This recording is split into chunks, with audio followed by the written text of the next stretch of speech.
Nope. I got the clap. Oh, wait, that's not good.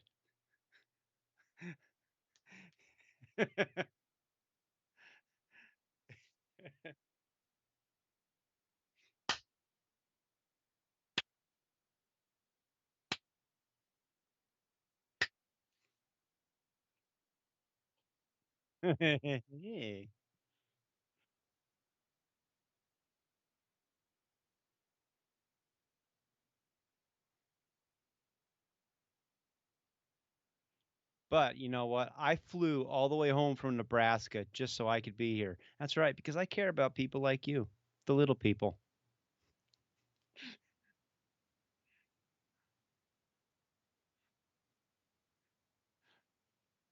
Thank you, thank you. Please don't look in any of the trunks of the cars on stage 2.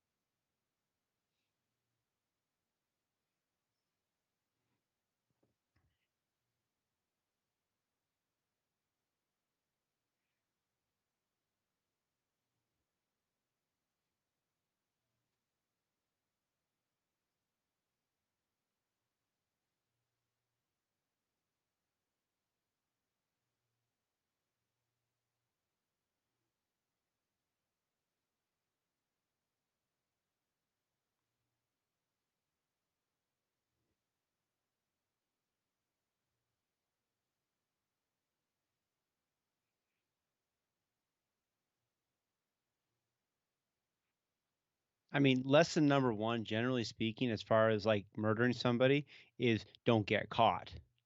I mean, lesson number 2, if you do get caught, don't talk to the cops.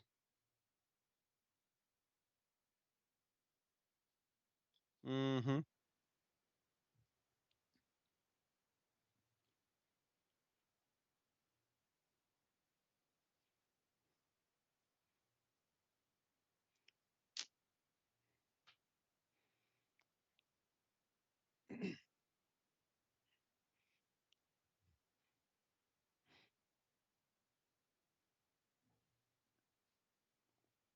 They're in Fizz magazines.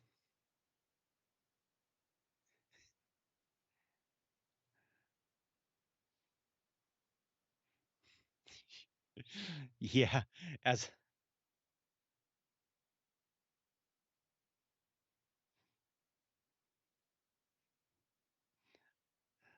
yeah, it's like I tell people, "No, I'm really not a Nazi," but then they come home and they see my basement, and they're like, "Uh, I'm not so sure about that there, Robert."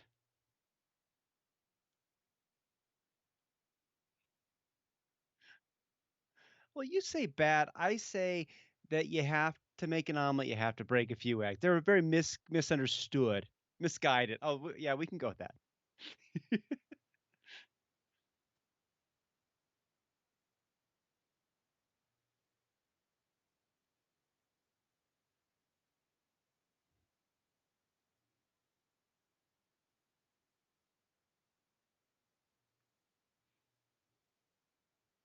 Metcars.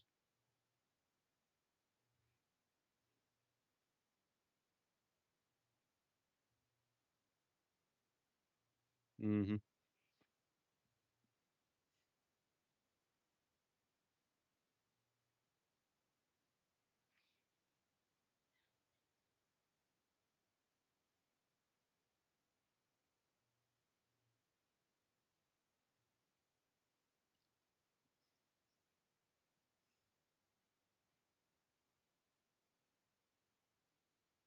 That's not bad.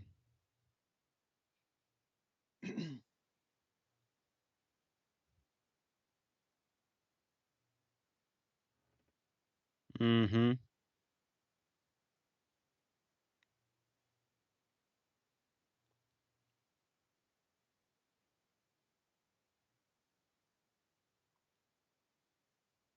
I think they fit, but I don't but they only hold 21 rounds.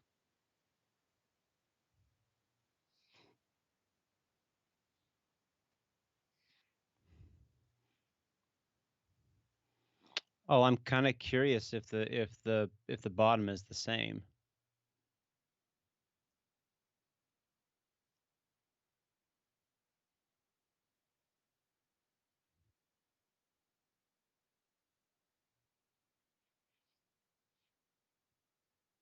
I think the only problem is to get the +2 in there, well, honestly, if you took the follower and replaced it with a grams follower, you may be able to get it to work. I would have to mess with it. I have no actual idea.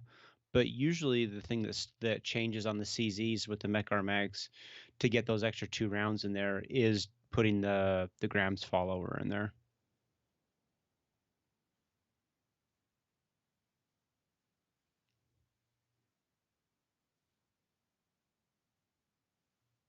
Yeah.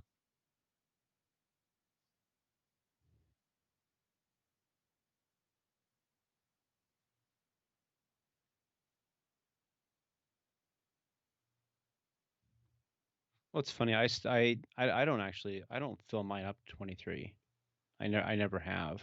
Um, I was talking to Henning Walgren, and he's like, "Yeah, I don't put them to 23." And I was like, "Why do you do that?" And he said, "Well, if you go to 22, you can always load them, super easy, and you don't wear the springs out nearly as fast." And I'm like, "Okay."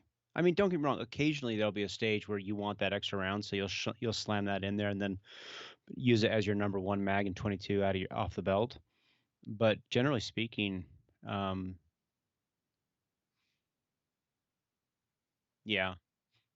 In fact, I think of all of Area 3, the 14 stages that we shot, I think I went to 23 once, and it was only because there was some steel in one position. I'm like, I kind of probably, well, let's just have it as a safety net.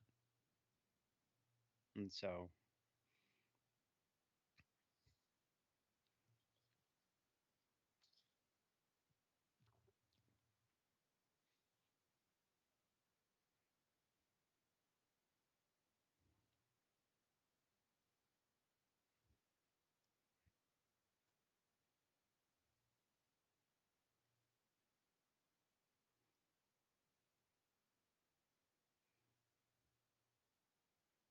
yeah,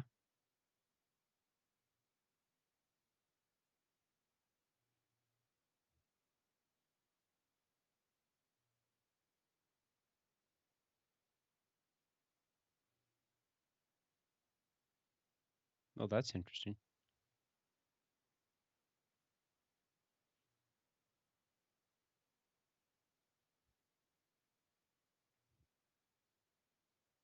Hmm.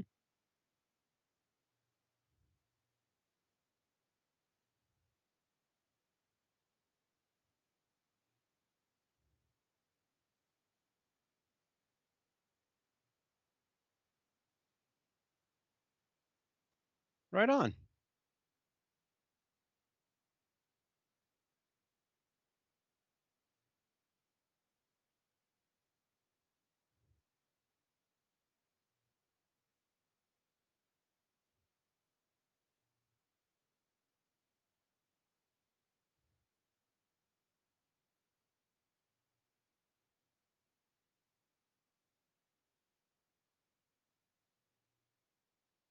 Right.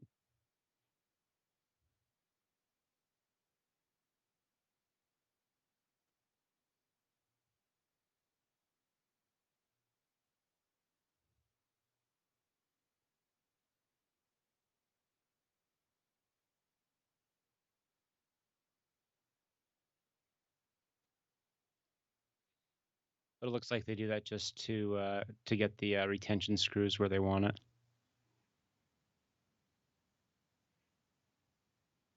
Yeah.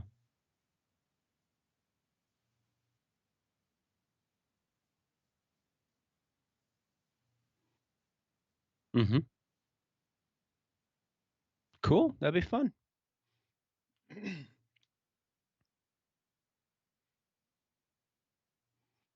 Well, you'd have to go buy a shadow to do it. Yeah, I mean, you know, there there's a holster and then they're spending $1,200. And let's just I mean, that's something I would do, but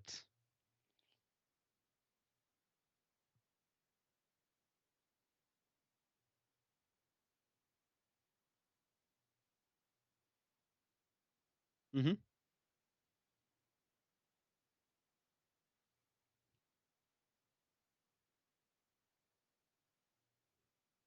Oh, you're gonna shoot Utah State? Right on.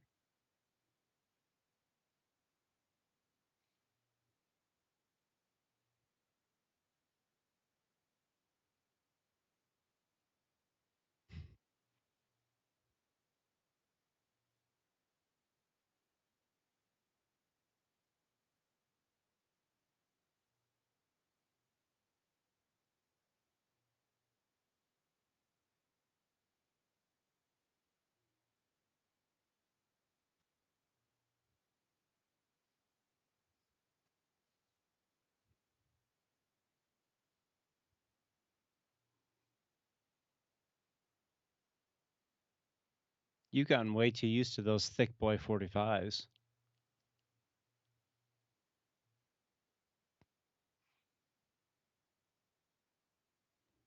Mhm.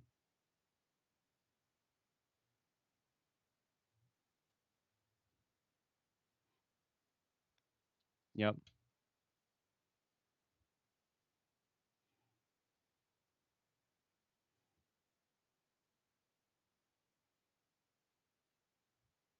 Yeah.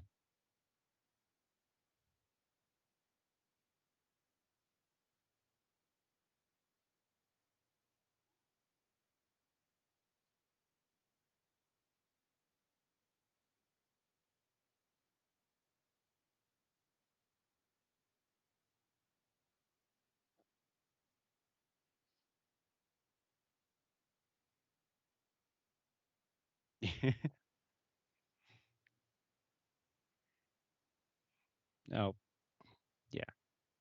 I mean, go throw a nod to the Special Olympics.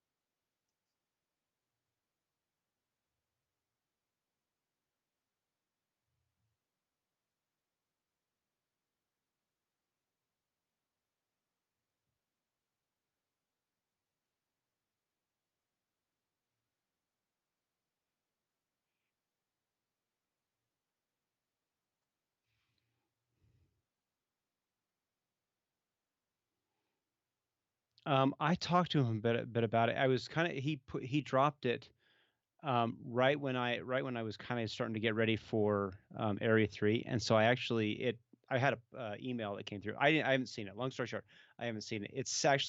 It's left unread in my email just so that it forces keeps me popping up and, like, telling me to go watch it because I wanna see it. We talked about it a little bit, but it's kind of an interesting gun.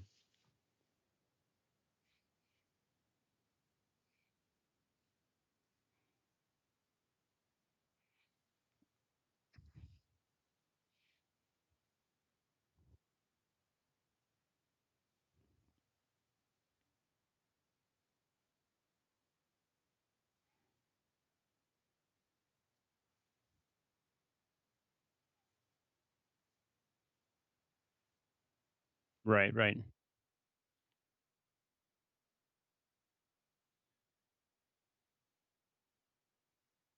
But just one. That's okay. It's a $12 magazine, who cares? Right,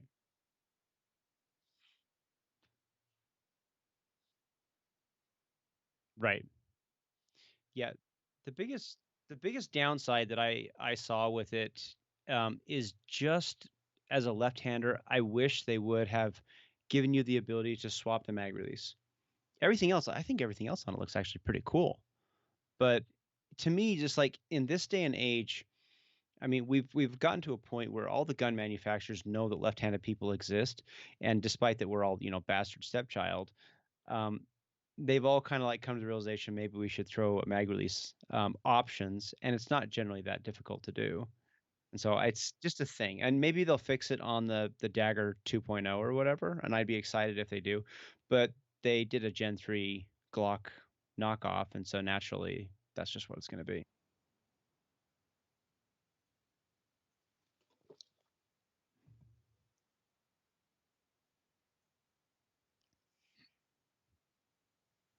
Mhm.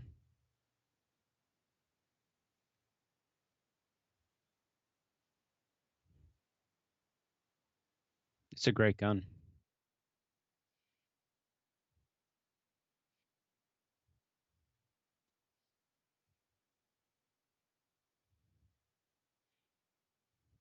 Mhm.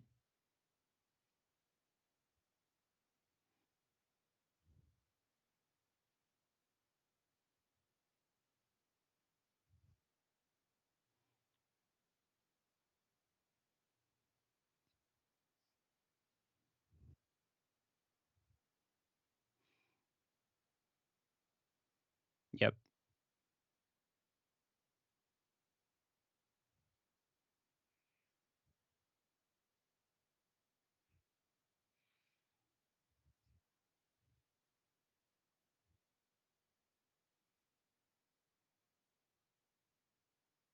I no, I mean, honestly, the mag release issue is very small.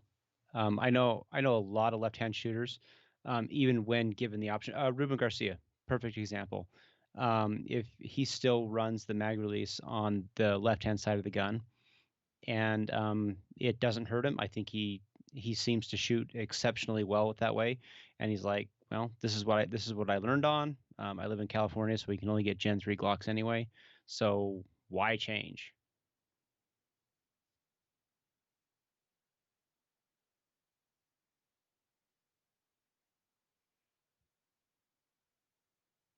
Hmm.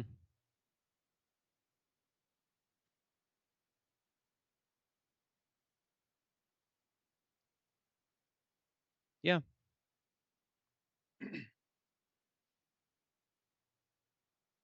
Hmm. Oh yeah. And that's the most bastardy kind of gun in the world if you're left-handed. Yeah, I mean that's the thing, right? Left-handers, they've learned it to adapt. It's not a big deal. You just do it. And it's I mean it's a minor complaint, and the complaint only exists because there's so many manufacturers out there that are just giving you that option. And it's just like, why would you not create a brand new gun with that as an option? Very tiny thing.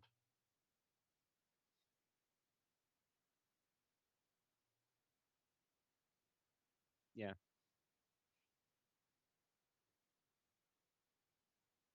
Mhm. So yeah, so we flew on Wednesday. We got there Thursday, or we flew on Wednesday, went and walked the stages on Thursday, and for the life of me, I do not know why in the hell is Nebraska so effing humid. It is horrible. It was like 58% humidity, and it was like 90 degrees out there, so it felt like 102. I mean, what is there in the middle of Nebraska? All it is flat. There's nothing there, but apparently there's humidity, and it sucked. It sucked royally. And so I'm like, why would anybody want to actually choose to do this? It was a terrible, awful thing. But no, the match is in Grand Island, so it's about 2 hours from where we flew in, and so we drove in there and walked the stages on Friday or on Thursday, excuse me. And they looked fun. They looked fun. So I mean that's the funny thing about Area 3. Everybody always talks about it being the circus, and you kind of like, well, they talk about it negatively. But we shot it all day on Friday. So we started on stage 3 and ran all the way to the end, and then we finished up on 1 and 2 at about 4:30, 5 o'clock. So it was a long day, but um, boy, it was fun. I tell you what, if I mean everybody kind of rags on Area 3 because it's like, oh, it's this circus and like some of the stages are janky, and I get it. I totally get it. But here's the deal. I mean, we always talk about like, what's our favorite match, and we always say what? It was Parma because they came up with these unique stage ideas, and they were goofy and they were fun, and it was something different. I mean, if I want to just go and shoot like a club match times 2 and call it an area match. I can do that at every other area match out there, area 1, 2, 3. It's all the same.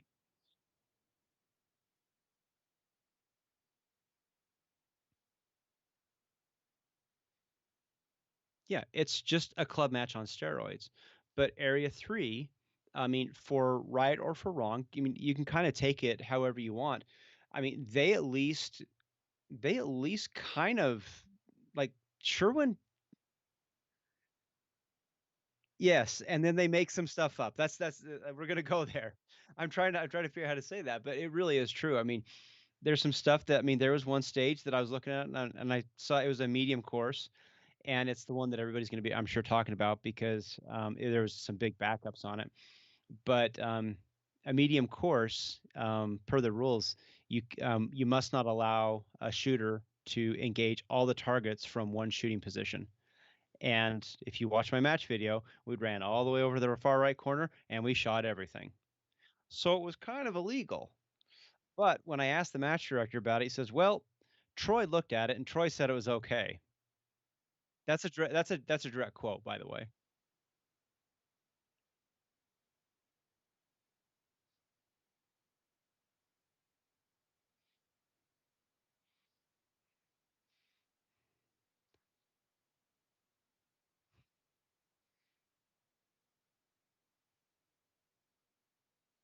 So basically, what you're saying here is, I mean, the range master. No, no, no, not the range master. The head of all the range masters, who is supposed to know this stuff, went and he looked at the stages and he's like, "Meh, it's probably good."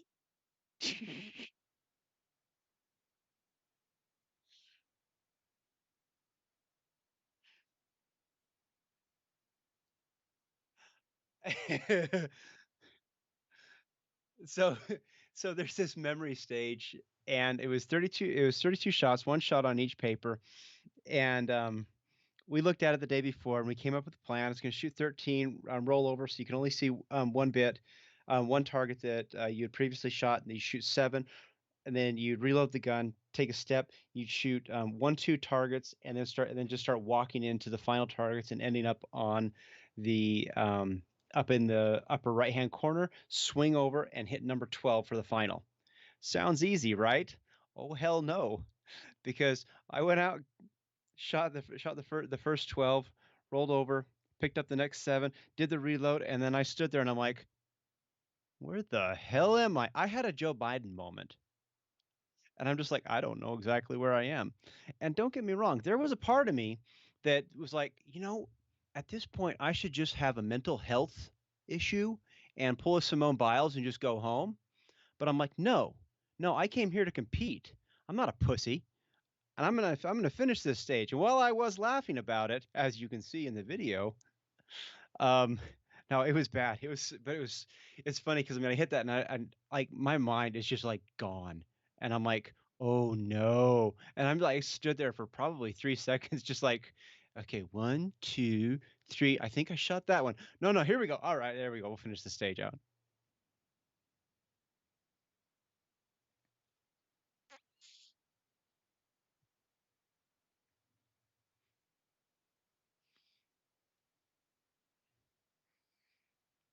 Hmm.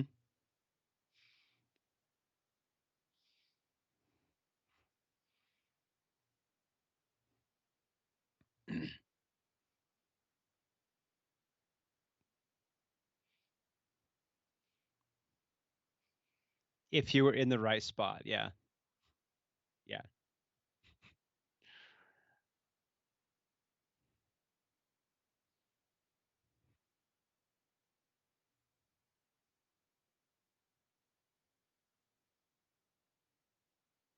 and make sure they can be seen from all those angles.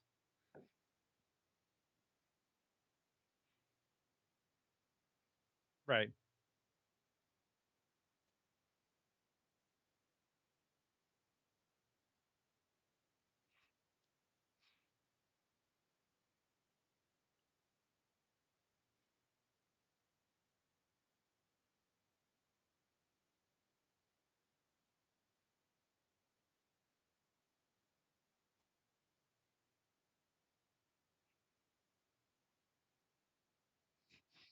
Did did he shoot 5 shots or did he shoot 6 shots?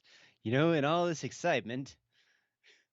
Oh, it was fun though. It was just I mean, sometimes those things happen. I don't usually have that big of a problem with memory stages, but that one really got my lunch but I had a great time though. It was if I wish I mean, knowing what I now know, I wish I would have shot some of these Area 3 matches in previous years because um, I had a great time. And it's funny because people talk about Area 3 like it's a bad thing and what Sherwin did and everything, but it's sort of funny when you think about that because they're still talking about it. Nobody talks about like what happened last year at Area 1 or Area 5 or whatever. Nobody talks about it. It's not like somebody like comes up and says, "Hey, we were shooting this thing. Oh yeah, but do you remember that stage at Area 5?" It's just they're just another bunch of stages. Everybody remembers Area 3 for good and bad both. Area 3 is a known quantity, and when Matt Hopkins wins, he's going to go and he's going to build an area match that I mean, I hope he doesn't. I hope I'm pleasantly surprised and wrong, but I suspect he's going to build an area match that's just like every single other one of the area matches out there. And you're going to lose what is arguably kind of one of the more goofbally carnival fun things about USPSA. I mean, it is argued that Area 3 match was arguably as good as the Parma matches that we shot in IDPA.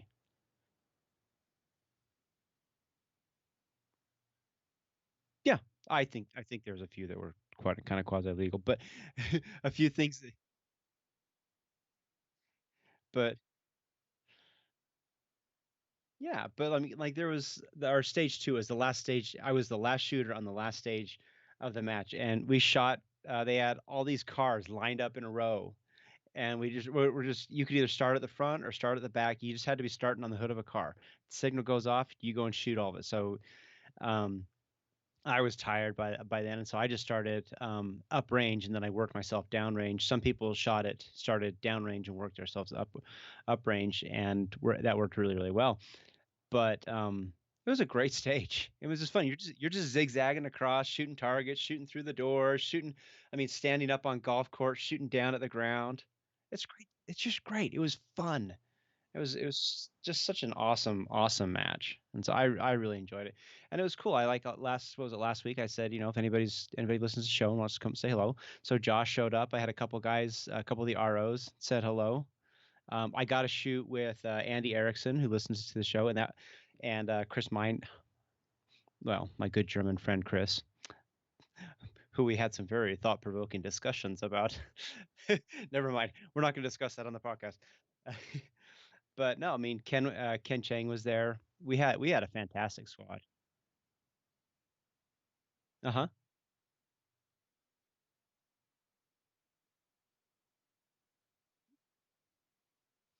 He was no, no, it was a Glock. But it was a Glock. It had a Timney trigger, and the trigger's nice, but it wasn't resetting.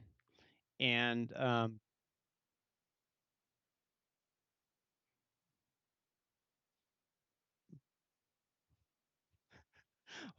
that's okay. I started. I think it was 2 stages after the memory stage. Timer goes off. I drew the gun, and I'm like, "Where's the dot? Oh crap!" And so you can so I shot like the first was it 2 4 6 targets with no sight with no dot, and I got to that position, and I turn it back on. I'm like, and then I bring the gun up, and it's like this little teeny tiny faint dot, and I'm like the SRO. I think what happened is I have a really nice. It's one of Eric Steiner's covers. They're great covers. I know nothing bad about them at all. I think in the process maybe I had bumped it or smushed up against something and it had just turned it off or something like that. That's what I suspect happened. But or maybe it just turned it down or something like that. But it was I mean that's me, right? I totally own that. If you watch Mark Walkie, I mean every time the make ready, he pulls the gun up, looks down, it make sure the dot's on to the appropriate brightness. So I'm like, okay, well, guess what I'm going to do for the rest of my carry optic shooting career? I'm going to pull the gun out, make sure the optics the dots what it needs to be. That seems kinda smart. It just seems like it's a good idea to do. I'm so used to shooting iron sights. I mean, they say make ready. I mean, you've seen me do it. I pull the gun out, stick a mag in, charge it, put the yeah, put it and I put it in the gun. I don't spend 5 hours and do a Yeeman walkthrough.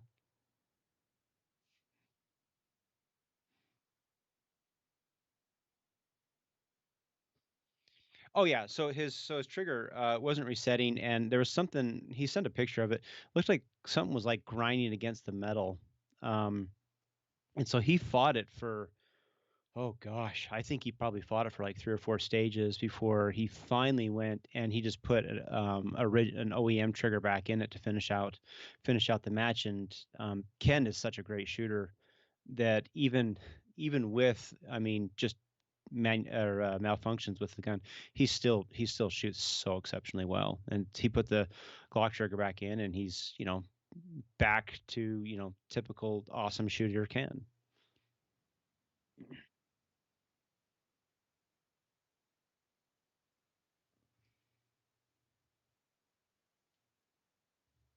Hmm. Oh, I remember those.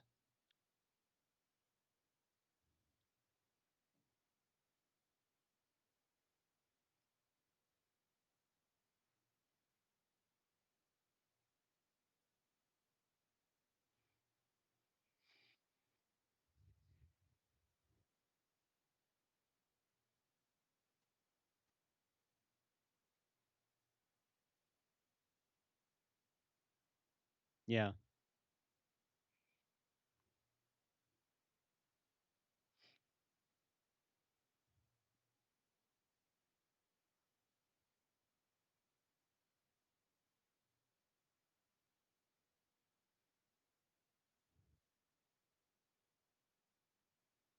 Oh yeah. It's fun though. I mean, I mean, Chris Minart came out and it's his first level two. I mean, so if you're going to show up to a level two, I mean, you may as well show up to that one. And so that was a lot of fun, but it was a great match. It really was. I really do regret not being able to or not taking advantage of shooting under the Sherwin years in years previously. And I know there was a few stages in his previous, like the pool noodles, that was not a great stage and stuff like that, but having shot this year's Area 3, I have to give props to the guy for, spending this much time building. I mean, what is and will always be a well-remembered series of matches.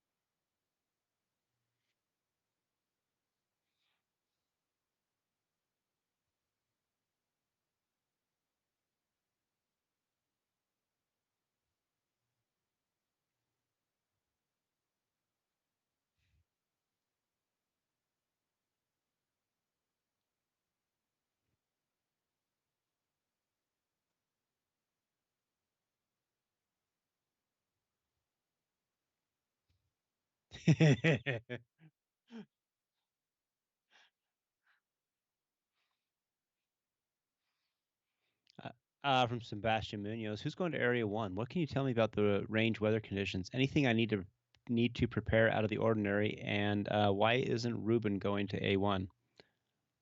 Maybe R1 or Robert going to A1? I don't know.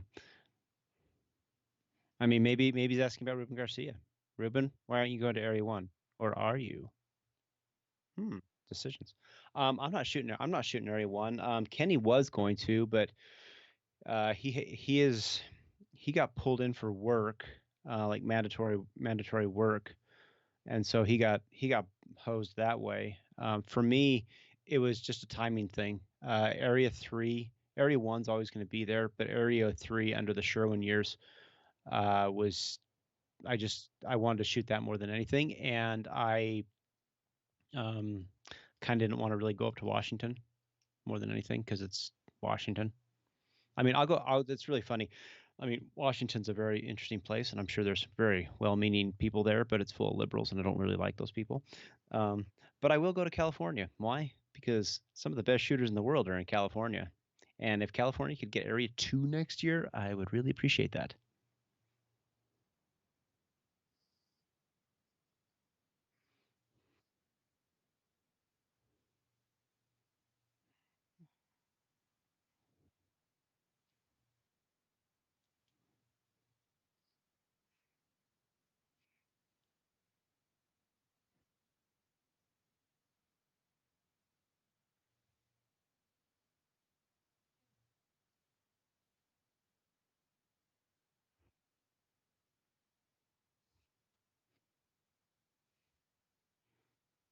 Ouch. Ouch. That just hurts. Well, that's the thing. I mean, like Area 3, I mean, in terms of round count, Area 3 was 395 rounds. And you're like, okay, that's a lot of rounds. I mean, I took 500 and I came home with nothing. And so, actually, no, I came home I think with 30 because I thumbed out the rounds back into my and then Chris, yeah, and then Chris, I mean, like I was picking up bullets because I'm like I may actually need these things, and so Chris was helping me. He'd come like, hey Rob, here's some more bullets. I'm like, thank you, bless your heart, son. That man was doing the Lord's work.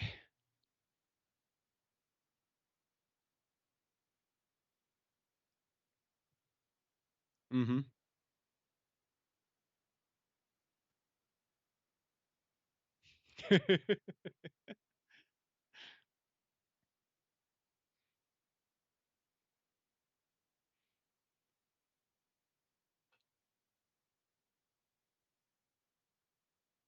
Yeah.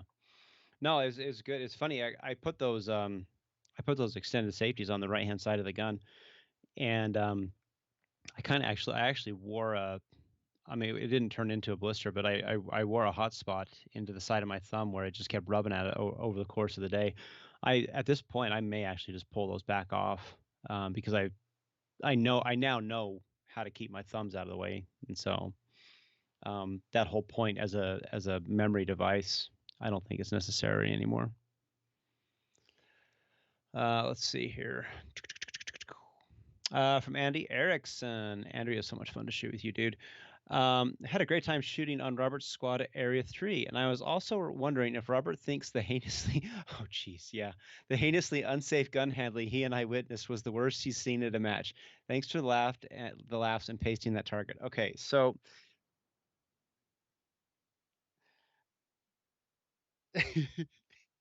yeah, so uh, I I have never pre-pasted a target. I've just never done it. But I think it was our second or third stage. I can't remember which. But Andy, he went and he ran this stage, and it was blazing fast, but he completely skipped a target, and so he had two mic FTSA, and it's like, oh shit, that sucks. It just that sucks.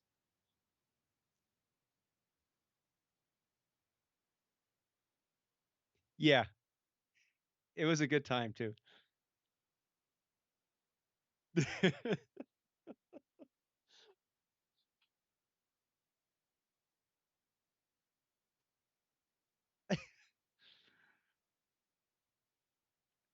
And so I mean, it sucks. It is what it is. But I go walking out, and I go stand next to a target, and I don't know why. I mean, I'm used to locals where we paste the targets and then we just tell them two alpha, right? It was two alpha. I just paste the target, and then I start walking away, and I'm like, wait a minute. Oh no. And I just stood there, and I'm like, Aro, I'm really sorry. I pasted this thing. And he looks at me, and I'm like, I'm so sorry. I've never done that before. I couldn't believe I did it. And Andy, I mean, the luck of the gods was with him. He gets he gets a reshoot out of the deal, and he did well. I mean, Andy's a great shooter. So no, no,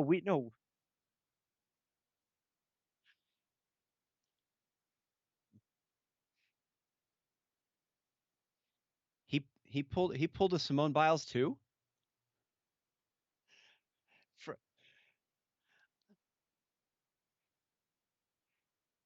oh, and so and Yeah, I mean, I'm willing if you're willing. But then, so we had some people on the squad, and we'll just, for the sake of anonymity, we'll just pretend that they don't exist, or we won't name names. But if we did, their names, no, no, no, don't say that. But there's this one dude who, let's see, three times he should have been DQ'd for unsafe gun handling. Once he did something I didn't see, but he swept his leg.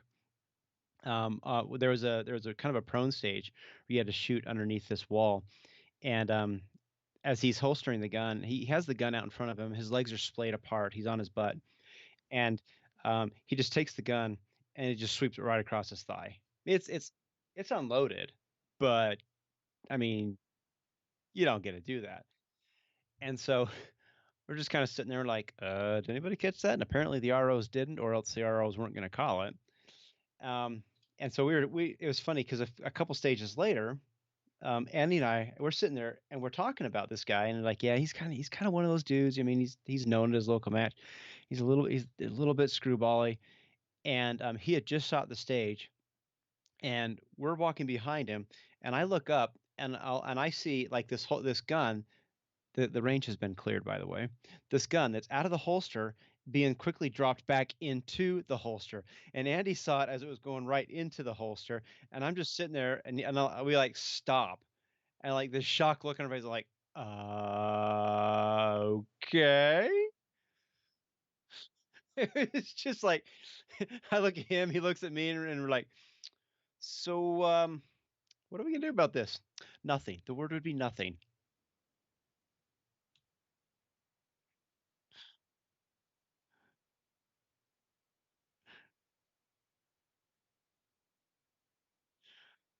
Well, okay, so then here's another stage. It was not the same dude, but there's there are these two there's some ROs, um and they're a little bit older ROs, and they seem to show up at a lot of the area matches and at nationals.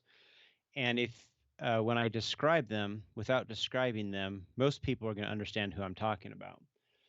But we shoot this stage, and so you draw the gun and you shoot some stuff through a door opening. Then you grab a rope, pull the trap door open. You shoot two targets. Run over the next one. You grab the rope and you shoot three more targets, and that's the stage. Anyway, so we go through and we start scoring it. And he walks by and he's like, two alpha.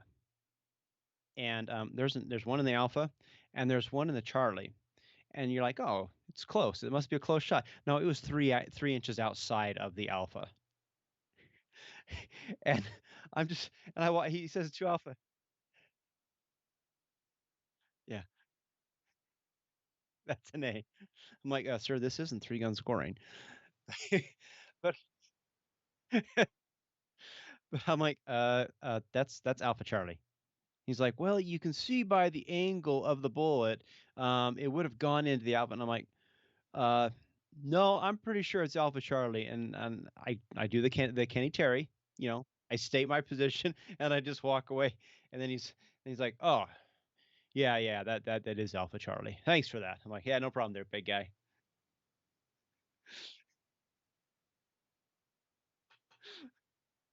But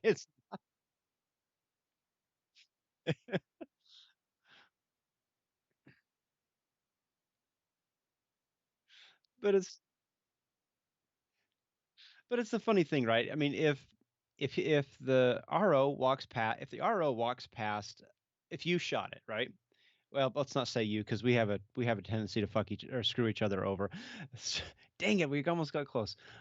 We have a tendency to like call each other out, but really, I mean, really at major matches we don't.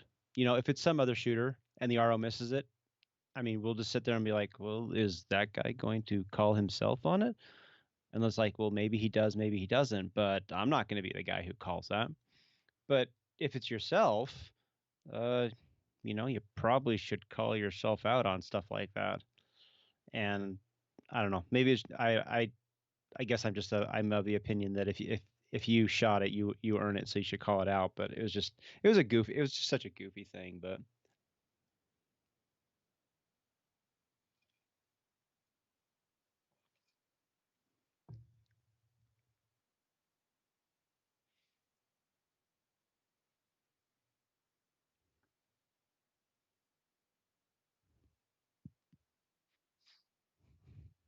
Yeah, it's like, sir, you didn't get a perfect double on that Charlie with the swinger on 25 yards. I'm sorry.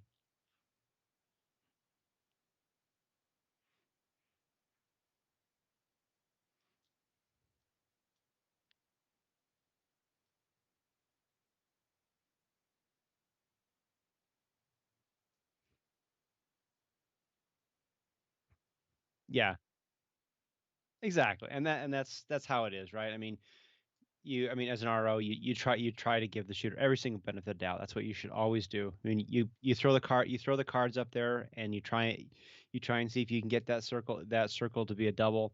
And if you can't, then you did the best you could. But I mean, as a shooter, I think just pure honor. It's on you to. I mean, because let's be honest, last time I checked, nobody's taken home that Mary Kay pink Cadillac.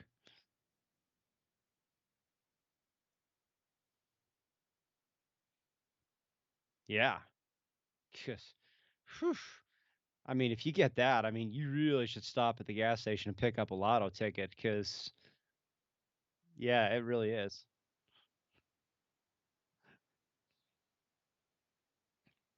Yeah, well, I didn't have to get anything off the price table because I got some high precision gun oil from Hoppies.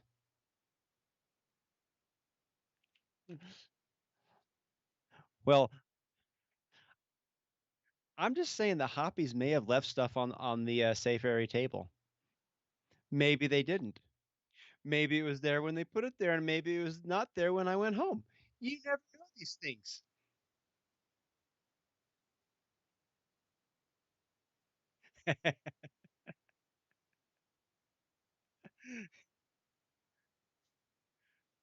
Oh, that's funny.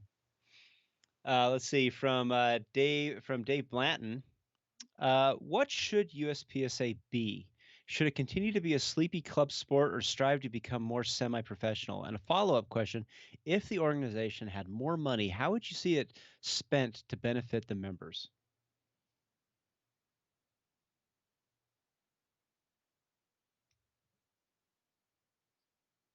Or strive to become more semi-professional?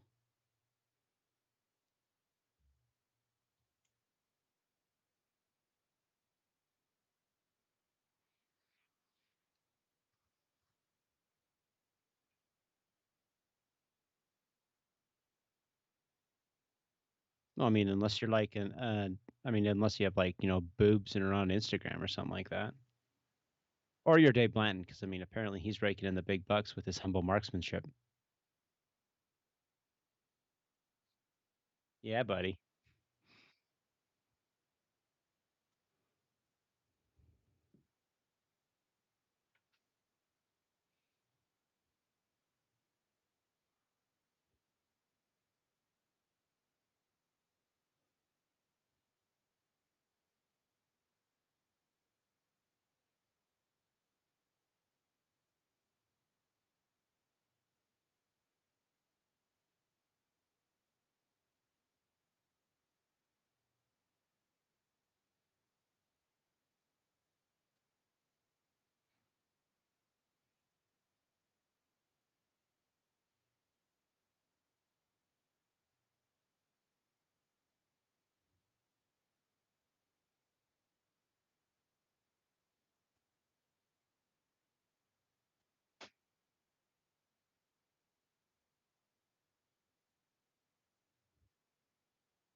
Right.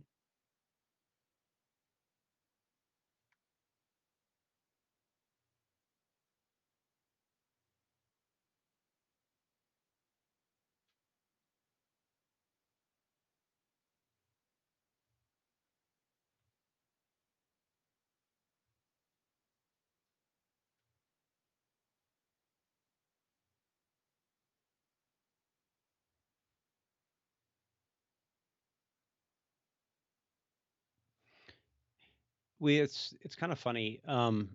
We were actually talking about this on the drive from Omaha into Grand Island. I mean, what you actually see USPSA as being. I mean, to you, I mean, what is USPSA? And for me, I mean, it's always been a way to get people to get out and learn the martial aspects of the firearm.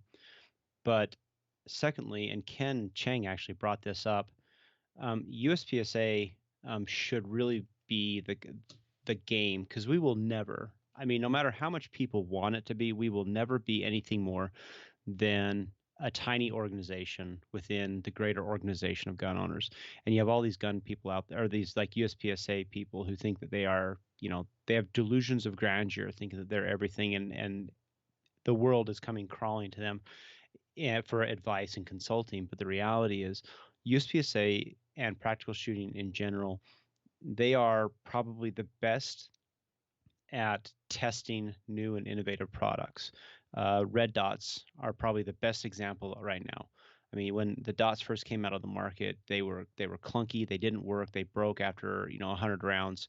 But the USPSA and practical shooters went out there and they put these things through the torture test of competition, which is, I mean, the best thing you can do, except for actually shooting somebody in the face in a military war zone or something like that, and that kind of stress environment. But the pressure cooker of trying to run an entire season and have your dot not fail, USPSA and practical shooting, they provide that, and they provide that to the manufacturers, and the manufacturers take all of that data because they get all those optics back, and they're like, well, what's failing on these things? Oh, well, it's this. Well, now we're going to fix these things. And so things that you see today that is directly related to USPSA. I mean, a couple things. I mean, red dot optics. I mean, the reliability of them. Hollow Sun is a great example of that. Coated bullets, you can thank practical shooting for coated bullets showing up, like Federal with their Syntec round or whatever they call that thing. That is because USPSA and practical shooting proved that this is an effective thing for people to do. USPSA and practical shooting will always be the tester of the new innovation, and I think that's where we really provide a substantial service.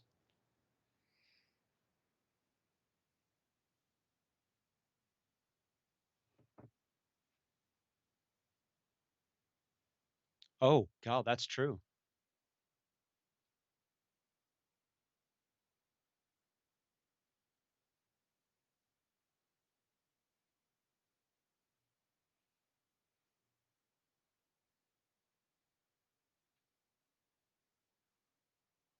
Or three gun, like with the Safari Land. Yeah. Yep.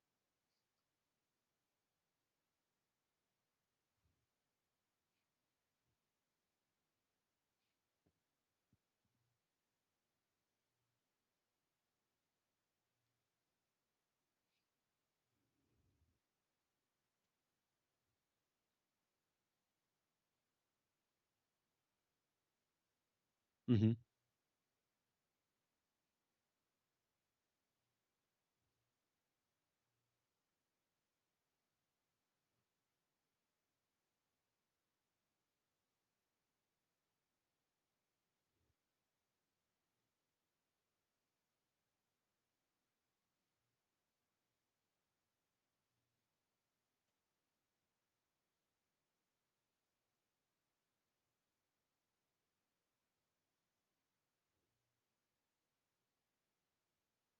Yeah, it's certainly not Travis Haley or Grand Thumb or something like that. I mean, they produce great content, but they're not the ones that are out there that are driving the innovation in it. Sorry, there's no disrespect to Haley or Grand Thumb. I love both of them. They're fantastic influencers. I really enjoy them,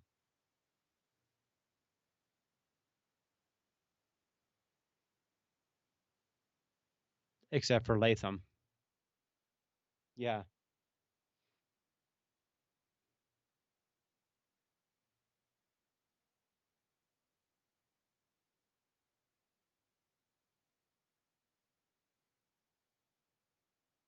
Oh, absolutely.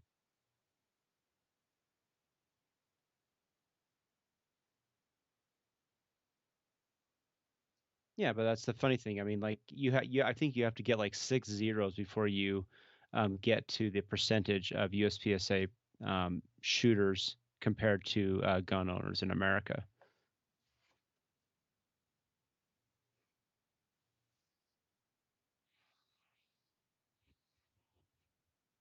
Yeah.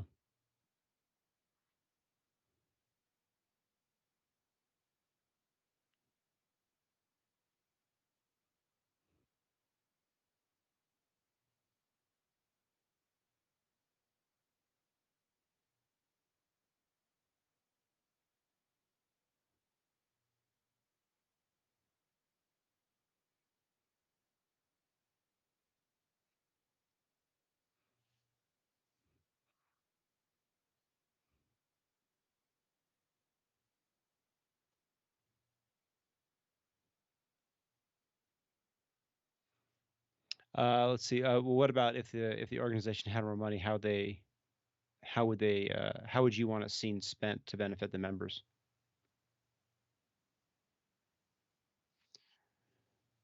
Personally, I don't think they should have more money. If anything, I actually would want the organization to go exactly opposite of that. I would want them to take the activity fee money they otherwise would be collecting from new clubs, and I want all that money not collected, and then yeah, so then you can then let the clubs actually keep that money and use that to buy props, range equipment, and if that doesn't work, then take that same keep take the money in terms of the activity fees, and then give it a little bit more money and say, hey, we're going to work with all of these sponsors, like whether it's MGM targets or some whatever. It doesn't really matter. Just we're going to go work with these manufacturers, and they're going to give you guys a really good deal because you're a brand new club on purchasing equipment, targets, props, stands, tape, things like that. And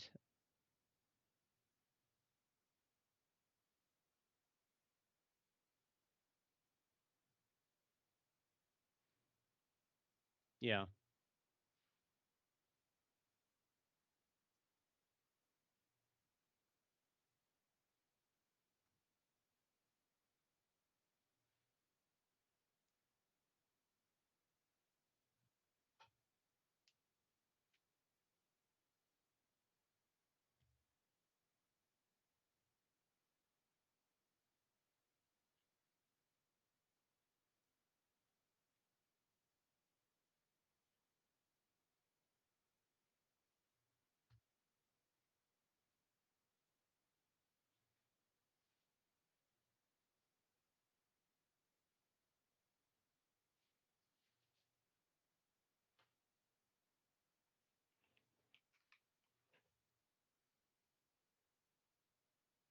I think it does. I think fundamentally USPSA.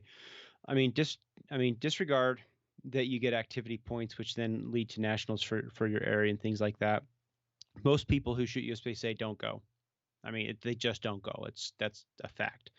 But beyond that, USPSA as an organization gives very little like material value to the clubs. And you have all these presidents and president wannabes who come out and say, well, I'm going to give more support back to the clubs. How? There's no way that you're going to. I mean, it's lip service to say that you're going to do that, but the reality is, um, you have the rule book and the classification system. That's the only real value that you get from USPSA, and fundamentally, the rule book really is the only value because it's consistent no matter where you go.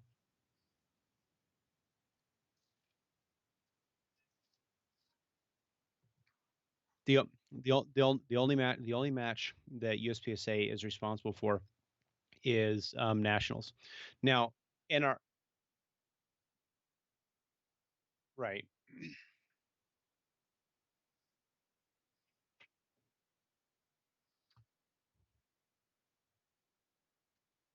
right,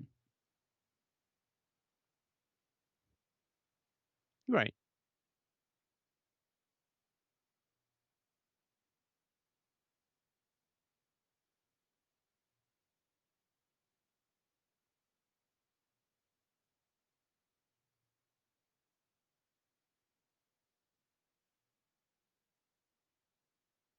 Mhm.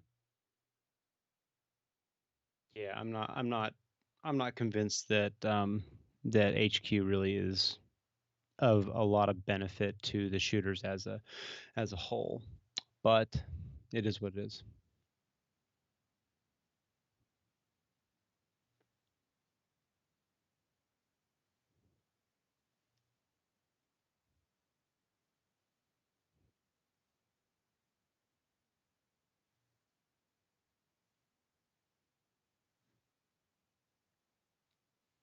Yeah.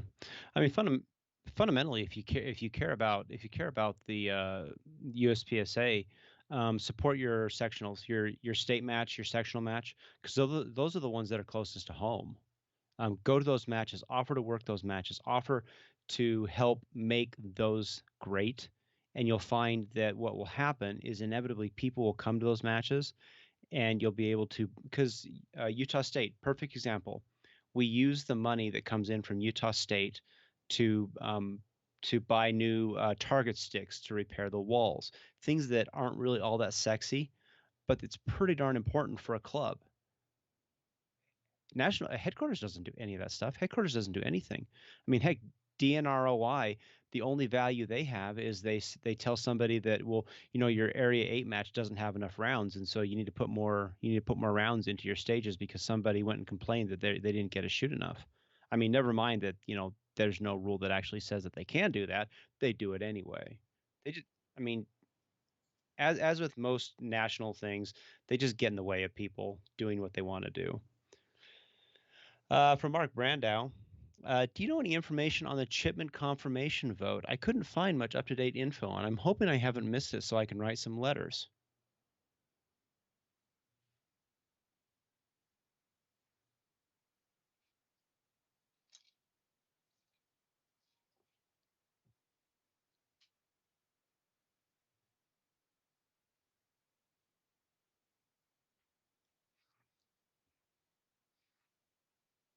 Yeah, I heard, um, and it's probably all hearsay, but I heard that if they could get him passed right now, they would have passed him. But they're struggling because there's a few senators I mean, if they get 50, then they can do the tying vote with Kamala. But right now they don't have enough, and it sounds like who's it, Joe Manchin is on the fence, or he hasn't said one way or the other. And you can pretty much guarantee that no Republican's going to vote for him. And some of the Democrats are even kind of squishy because he's kind of a crappy pick,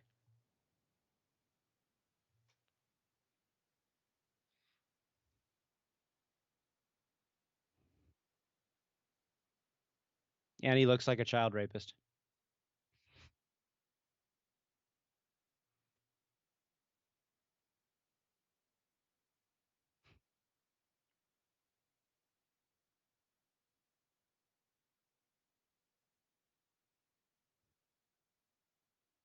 Hmm.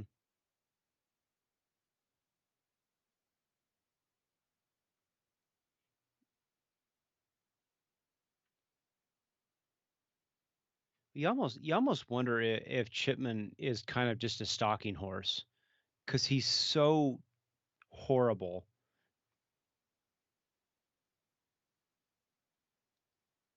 Well, I mean, Biden is also inept.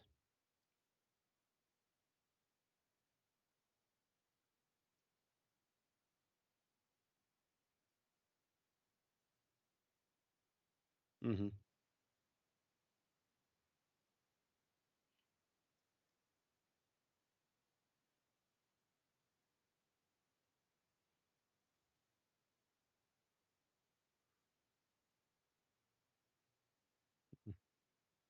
Yeah, yeah, yeah. I think that's actually it.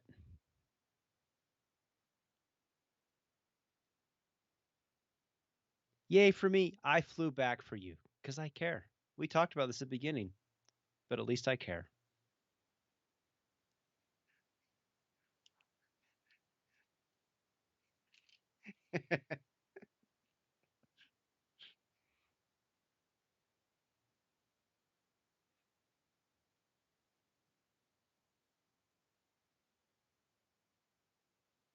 Actually, I don't care if you upload the video, I just need you to upload the audio portion.